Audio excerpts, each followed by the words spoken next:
Padampur block मोरचगुड़ा अक्षर ब्रह्म पीठ निकट में भालू आतंक राति 7टा समय आज गोटे भालू मोरचगुड़ा पहाड़ उपर थिबा मातरवन अक्षर ब्रह्म पीठ निकट में गुरु मंगई गमा प्रतिमूर्ति निकट में भालुटी आसीथिबार दृश्य देखा मिलता। गत 2-3 दिन है भालुटी यही पीठ निकट को आसूची एवं एठारे गुरुदेव को दर्शन करी पुणी थे जाऊथार दृश्य देखा मिलूँ। एठाकार बासिंदा माने जेतेबेले भालुटी को देखी यापर टर्च लाइट मारी टर्च लाइट मारिया पर भालुटी धीरे धीरे पुणी गुरुदेव को निकट को जाई पुणी सी पहाड़ मुहां होइतवार दृश्य देखा मिलता। यही वीडियो बर्तमान सोशल मीडिया रे भाइराल होइछि एवं गुरुदेव निकट को भालू आसुथिबारु समस्ते समस्ते भालू को नतमस्तक करिया परे भालू धीरे धीरे पुणी पहाड़ मुहां होइतवार लोके कहिसंती।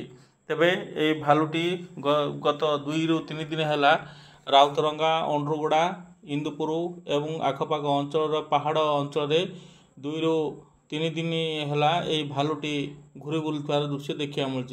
2-3टी भालू लाउगुड़ा ठू आरंभ करी यही अंचल भालू बुलुची किंतु कहारी को किसी क्षति करूनी कि आक्रमण कर दृश्य देखा मिलूँ। तेबे गुरु को पाख को गुरु सबर पंडित मंगई गमा पाख निकट को भालू आसी समस्ते यह एक शुभ खबर बोली एठारे सबर संप्रदायर लोक माने आलोचना कर दृश्य देखा मिलता।